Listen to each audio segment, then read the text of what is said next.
Good morning. मैं भोला sir आप सभी का स्वागत करता हूं।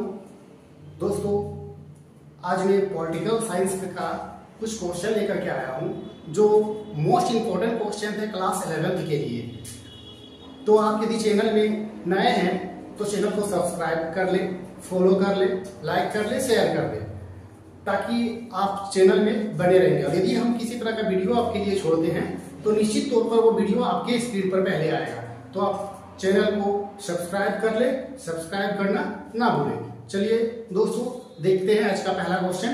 क्या क्वेश्चन है कि किस योजना के तहत भारतीय संविधान का गठन किया गया था।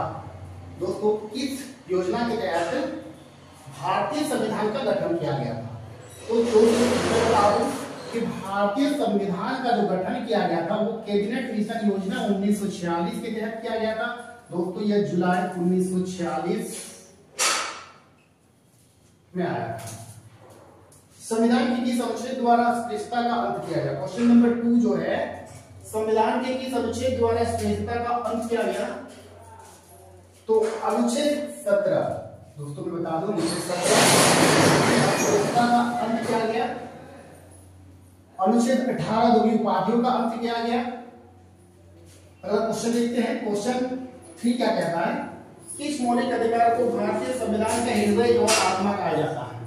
दोस्तों क्वेश्चन है, किस मौलिक अधिकार को भारतीय संविधान का हृदय एवं आत्मा कहा जाता है? संवैधानिक उपचारों का अधिकार, जो कि अनुच्छेद हमारा 31 से 32 ये कहता है।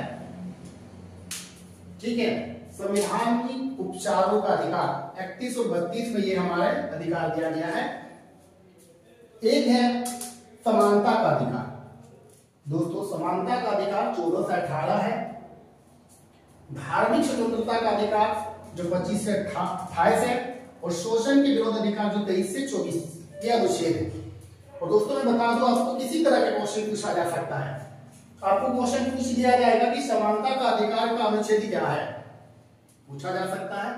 धार्मिक स्वतंत्रता का अधिकार जो है उनकी अनुच्छेद क्या है, शोषण के विरोध अधिकार जो है उनकी अनुच्छेद क्या है। तो दोस्तों आप लोग थोड़ा बढ़िया से तैयारी कर ले। क्वेश्चन नंबर 4, मौलिक अधिकारों को लागू करने के लिए किसके द्वारा रीट जारी की जाती है? तो दोस्तों मैं बता दूं कि रीट मुख्यतः 5 प्रकार की जारी की जाती है। मुख्यतः 5 प्रकार की जारी की जाती है उच्चतम न्यायालय द्वारा। अब यहाँ ऑप्शन हमारा है संसद, राष्ट्रपति, उच्चतम न्यायालय या निर्वाचन आयोग। तो मैं बता दूं, उच्चतम न्यायालय द्वारा 5 प्रकार की रीट जारी किया जाता है। मैं एग्जांपल फॉर एक बताता हूं। एक इसमें आता है बंदी प्रत्यक्षीकरण। बंदी प्रत्यक्षीकरण क्या होता है कि दोस्तों, जब किसी को कानून का किसी व्यक्ति को पकड़ लिया जाता है तो उन्हें वो थाने में केवल 24 घंटा तक ही रख सकता है। दोस्तों मैं बता दूं, इसमें आने जाने की जो समय होता है उस समय को छोड़कर 24 घंटा वो रख सकता है। उसके बाद उसको किसी भी सामने न्यायालय में उसको प्रस्तुत करना ही पड़ेगा। तो बंदी प्रत्यक्षीकरण कहता है। इसी तरह का प्रेक्षण है, अधिकार परीक्षा है, बहुत सारा, मतलब 5 मुख्यतः है। उसके बाद आते हैं दोस्तों अगले क्वेश्चन पे। भारत में निर्वाचन आयोजित करने के लिए सर्वोच्च निकाय कौन सा है? दोस्तों, भारत में निर्वाचन आयोजित करने के लिए सर्वोच्च निकाय कौन सा है? चलो ऑप्शन में देखते हैं। जिला दंडाधिकारी, मुख्य निर्वाचन आयोग, निर्वाचन आयोग या निर्वाचन अधिकारी। तो दोस्तों मैं बता दूं कि भारत में जो निर्वाचन होता है, जो आयोजित होता है, वो मुख्य निर्वाचन आयोग, सॉरी दोस्तों, निर्वाचन आयोग द्वारा की जाती है। निर्वाचन आयोग द्वारा की जाती है। और वर्तमान में निर्वाचन आयोग का जो अध्यक्ष है वो श्री ज्ञानेश कुमार जी हैं। दोस्तों तो आप लोग ये नया अभी आए हुए हैं, एकदम नया अपडेट है, तो आप लोग इसको याद भी कर ले। चलिए हम चलते हैं अगले क्वेश्चन। किसे भारतीय संविधान का प्रहरी या संरक्षक माना जाता है? किसे भारतीय संविधान का प्रहरी या संरक्षक माना जाता है? तो दोस्तों पहला ऑप्शन है आपका राष्ट्रपति, प्रधानमंत्री, मुख्यमंत्री या सर्वोच्च न्यायालय। ये आपके पास 4 ऑप्शन है। तो किसे भारतीय संविधान का प्रहरी या संरक्षक माना जाता है? तो दोस्तों क्वेश्चन का आंसर जो होगा वो होगा सर्वोच्च न्यायालय। ना तो राष्ट्रपति, ना प्रधानमंत्री, ना मुख्यमंत्री। आप समझ सकते हो कि प्रहरी या संरक्षक, प्रहरी या संरक्षक, ये आप समझ सकते हो कि हमारी जो मौलिक अधिकार है, हमारे जो मौलिक अधिकार है, संरक्षक वगैरह भी यही करते हैं सर्वोच्च न्यायालय, और इनको इसीलिए प्रहरी या संरक्षक भी कहा जाता है, क्योंकि इनके देख रेख में सारी चीजें होती है। राज्यसभा का निर्वाचित सदस्य की संख्या अधिकतम कितनी हो सकती है? दोस्तों बड़ी बहुत इंपॉर्टेंट क्वेश्चन है ये, वेरी वेरी इंपॉर्टेंट क्वेश्चन है कि राज्यसभा में निर्वाचित सदस्यों की संख्या कितनी हो सकती है। तो दोस्तों पहला ऑप्शन आपका आता है 125, 250, 233 या 238, यानी 238, 235, 250 और 125 आपके पास ऑप्शन है। तो दोस्तों मैं बता दूं कि राज्यसभा में निर्वाचित सदस्य, आप क्वेश्चन को गौर से पढ़ेंगे, ध्यान से पढ़ेंगे, और नहीं तो आप इस क्वेश्चन में मिस्टेक कर सकते हैं। निर्वाचित सदस्यों की संख्या, निर्वाचित उसी को बोला जाता है जिसे चुन कर लाते हैं, तो निर्वाचित सदस्य की संख्या जो होती है वो 238 होती है।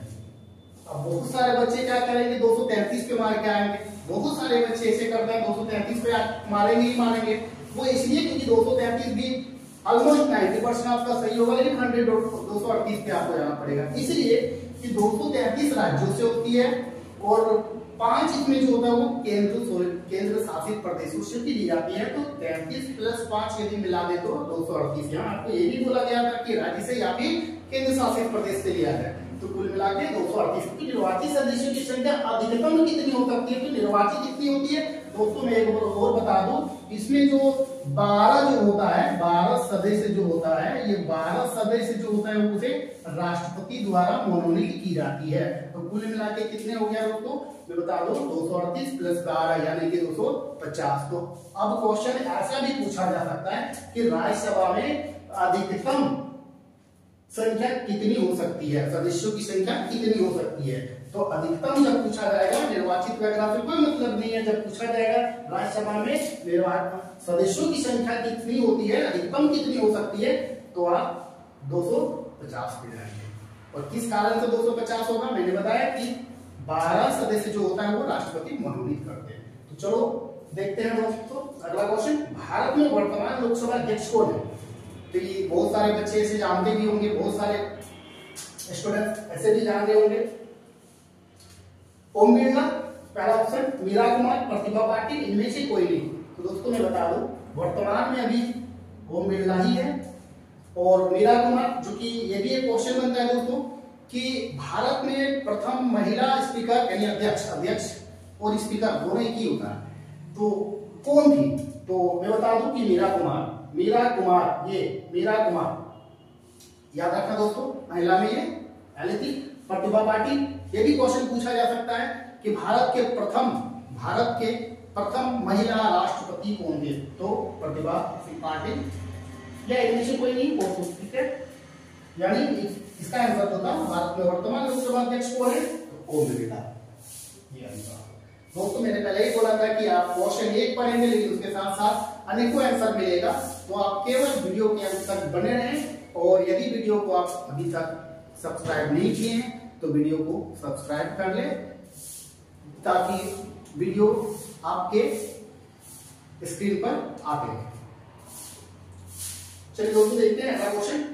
सर्वोच्च न्यायालय के न्यायाधीशों की सेवा निवृत्ति आयु कितनी होती है? दोस्तों सर्वोच्च न्यायालय के जो मुख्य न्यायाधीश होते हैं उनकी जो रिजाइन होता है दोस्तों, वो कितने उम्र में वो हटते हैं, करने का ये मतलब है। तो दोस्तों मैं बता दूं ये पहले 62 था, लेकिन अब ये 65 यानी 65 वर्ष की आयु में हटते हैं, यानी कि रिजाइन मारते हैं या सेवानिवृत्ति होती है।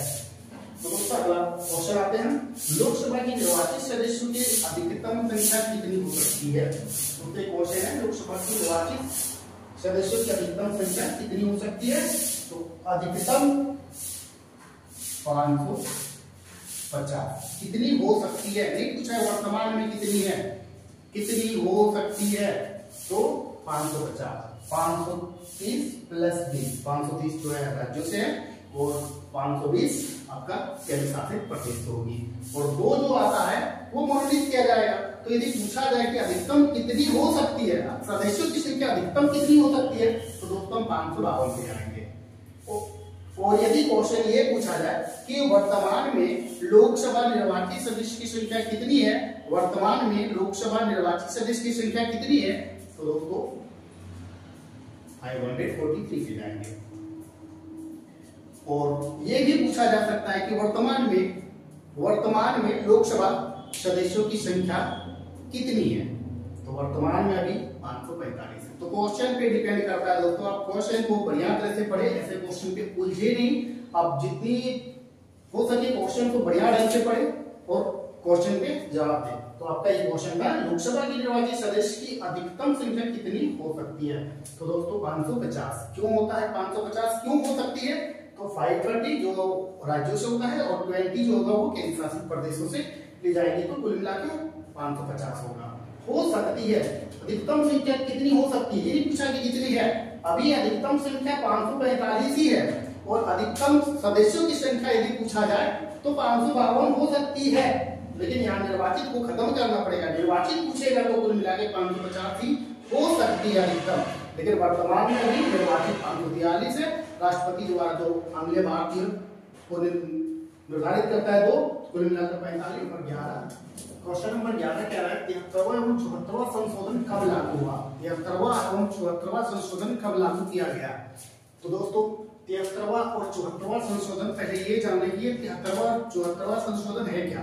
तो 73वां संशोधन हुआ, 73वां जो संशोधन था वो ग्रामीण क्षेत्रों के चुनाव के लिए था और 74 जो था वो था नगरीय क्षेत्रों के चुनाव के लिए। तो अभी फिलहाल जो क्वेश्चन हमारा पूछा गया है कि 73वां और 74वां संशोधन कब लागू हुआ, तो 73वां और 74वां संशोधन जो लागू हुआ था दोस्तों वो हुआ था 1993 यानी 1993 में। दोस्तों मैं बता दूं यह 1992 को ही पारित हो चुका था। क्वेश्चन दोनों तरह से पूछा जाता है कि पारित कब किया गया और लागू कब हुआ। तो दोस्तों याद रखना, मैंने पहले ही कहा था कि आपको एक क्वेश्चन के साथ 2-2, 3-3 आंसर मिलेगा, 2-2, 3-3 क्वेश्चन कनेक्ट करने को मिलेगा। तो 1993 जो कि इसकी राइट आंसर होगा, और यदि क्वेश्चन चेंज करके पूछा गया कि कब पारित हुआ तो फिर आप ऑप्शन नंबर डी पर जाएंगे। फिलहाल इसका आंसर जो होगा वो होगा 1993। चलिए क्वेश्चन नंबर 12 में आते हैं। भारत में पहली बार पंचायती राज कब लागू किया गया, उसी से रिलेटेड क्वेश्चन है।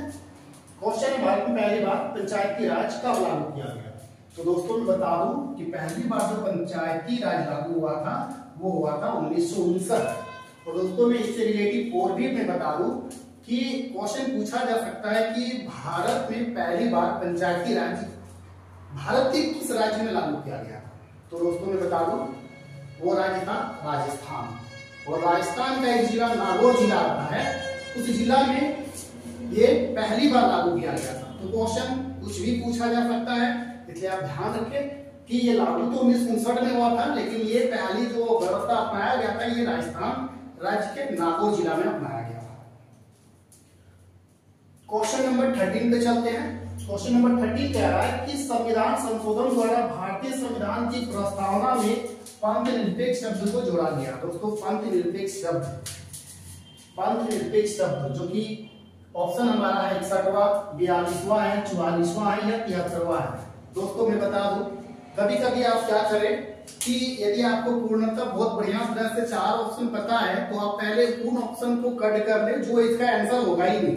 जैसे कि इस ऑप्शन में एक अभी मैंने बताया ये तो होगा ही नहीं, ये तो होगा ही नहीं। 73वां संशोधन जो कि पंचायती राज से रिलेटेड था तो वो तो कट गया। एक आपको यदि 44वां संशोधन पता होगा तो मैं बता दूं कि 44वां संशोधन संपत्ति के अधिकार से रिलेटिव है, तो ये भी नहीं होगा। जो कि 44वां संविधान संशोधन जो हुआ था उसमें संपत्ति के अधिकार को हटा करके कानूनी दर्जा दे दिया गया था। दोस्तों इसके बाद आता है 42वां संशोधन। मैं एक और बता दूं तो उससे पहले कि 61वां संशोधन ये क्या है। 61वां संशोधन जो कि 1990 में ये क्या हुआ था कि इसमें जो मताधिकार यानी कि एक व्यक्ति की जो उम्र होनी चाहिए मत देने का वो 21 से घटा करके 18 कर दिया गया था। वो 21 से घटा करके 18 कर दिया गया था। तो ध्यान रखें कि 61वां संशोधन ये भी पूछा जा सकता है बट इसमें इसका आंसर नहीं होगा। तो इस तरह से आप ऑप्शन को भी कट कर सकते हैं। और यदि जानकारी है आपको आप लिख कर दे 42वां संशोधन। मैं बता दूं दोस्तों कि 42वां संशोधन जो है उसमें केवल धर्मनिरपेक्ष शब्द नहीं, मौलिक कर्तव्य, अखंडता शब्द, सामाजिकता, ये सारे चीजों को जोड़ा गया था।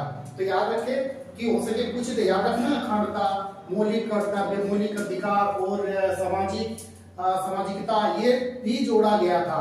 लेकिन अधिकतर पूछा ही जाता है कि पंथ निरपेक्ष शब्द को कब जोड़ा गया, और एक क्वेश्चन इसमें पूछा जाता है इसी आंसर से कि मौलिक कर्तव्य को कब जोड़ा गया। तो ध्यान रखें। चलते हैं नेक्स्ट क्वेश्चन की ओर। क्वेश्चन नंबर 14, भारतीय संविधान की संवैधानिक प्रक्रिया पर किस देश का प्रभाव है। क्वेश्चन नंबर 14 कह रहा है भारतीय संविधान की संवैधानिक प्रक्रिया पर किस देश का प्रभाव है। तो संवैधानिक प्रक्रिया पर, सॉरी यहां संविधान नियम संशोधन होना चाहिए, संशोधन,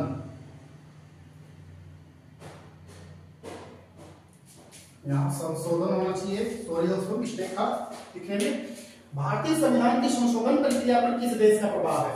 तो क्वेश्चन ये कह रहा है दोस्तों, मैं बता दूं कि भारतीय संविधान जो बना, तो उस संविधान में जब भारतीय संविधान बन रहा था ना, तो उस संविधान में, संविधान जब बना तो उतनी आइडिया नहीं था। तो बहुत सारे जो संविधान के जो रूल्स नियम है बहुत सारे देशों से लिया गया है, बहुत सारे देशों, संसदीय प्रणाली ब्रिटेन से लिया गया है, मौलिक अधिकार जो हमको मिला गया है वो मौलिक अधिकार हमारा अमेरिका से लिया गया है। तो बहुत सारे ऐसे अधिकार है जो दूसरे देशों से लिया गया है। तो उसी प्रकार ये क्वेश्चन क्या है कि भारतीय संविधान की जो संशोधन प्रक्रिया है वो किस देश से लिया गया, मतलब किस देश का प्रभाव है, यानी किस देश से लिया गया है।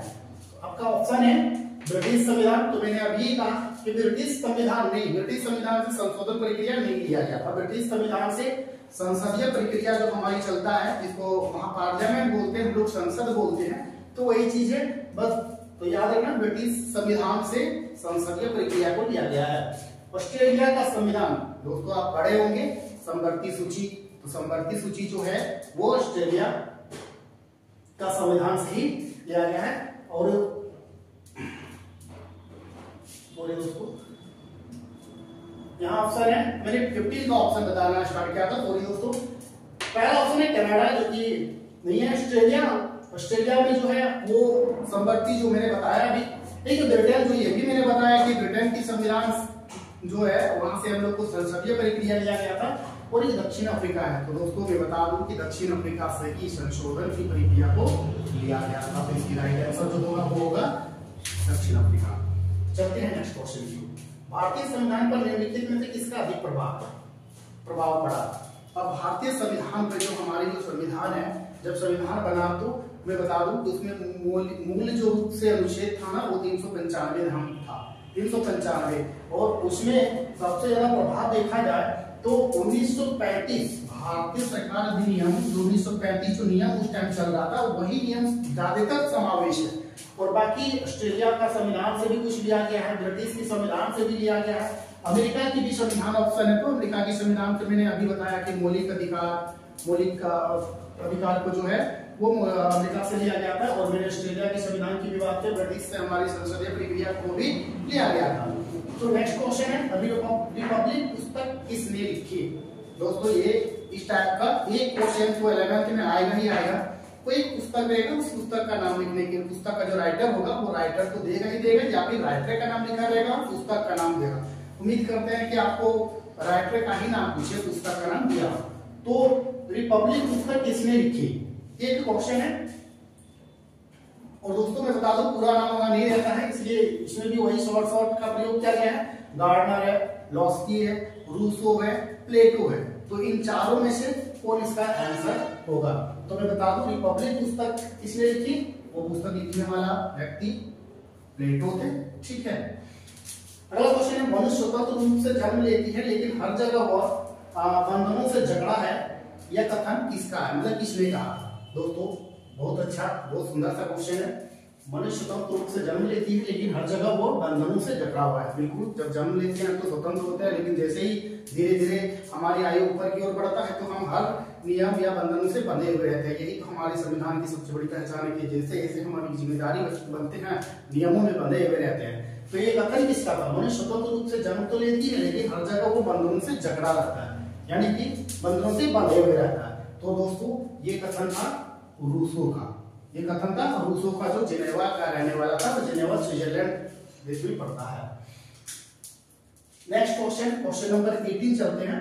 किस अनुच्छेद के तहत राज्यों में राष्ट्रपति शासन लागू किया जाता है? वेरी वेरी इंपॉर्टेंट क्वेश्चन दोस्तों, वेरी वेरी इंपॉर्टेंट क्वेश्चन है, वेरी वेरी इंपॉर्टेंट क्वेश्चन है।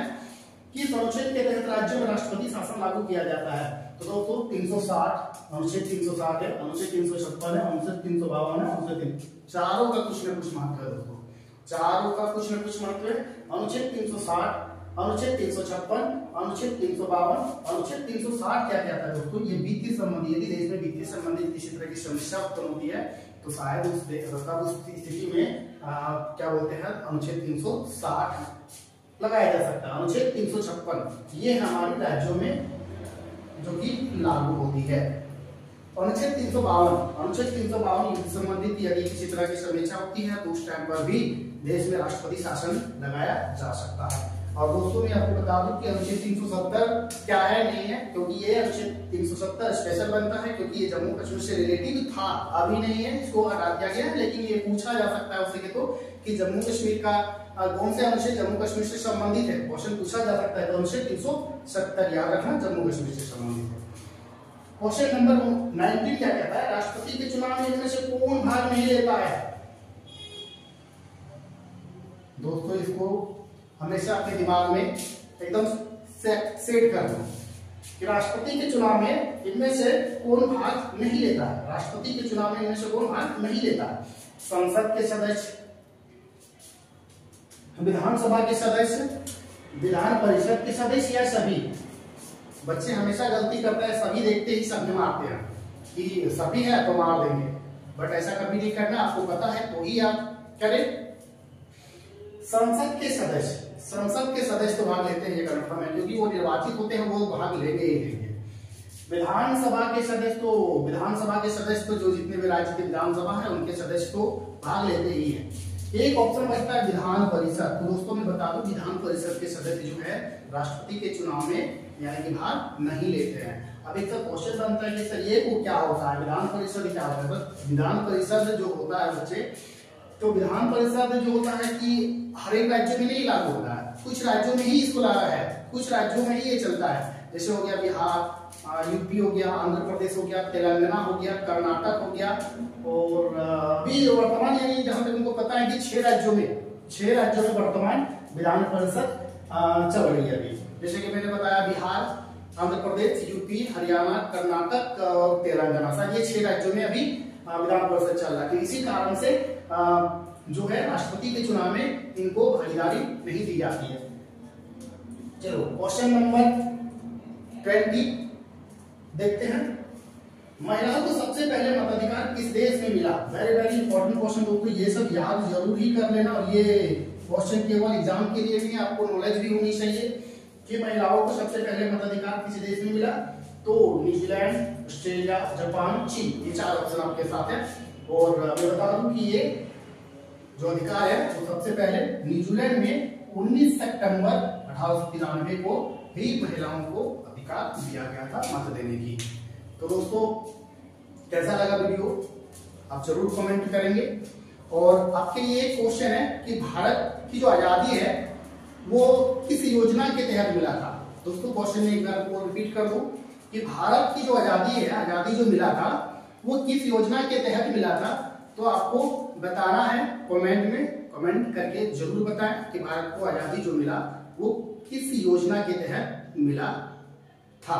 तो दोस्तों आप चैनल को सब्सक्राइब कर ले, क्योंकि मैं इस तरह का वीडियो लेकर के आप लोग के लिए आते रहूंगा। खास करके जो 11th के बच्चे हैं उनके लिए इंपॉर्टेंट क्वेश्चन रहेगा, क्योंकि उनके एग्जाम सामने ही है, कुछ दिन बाद ही उसका एग्जाम होगा। करके चैनल को सब्सक्राइब कर ले, ताकि सब्सक्राइब करने के बाद ये जो वीडियो है आपके चैनल में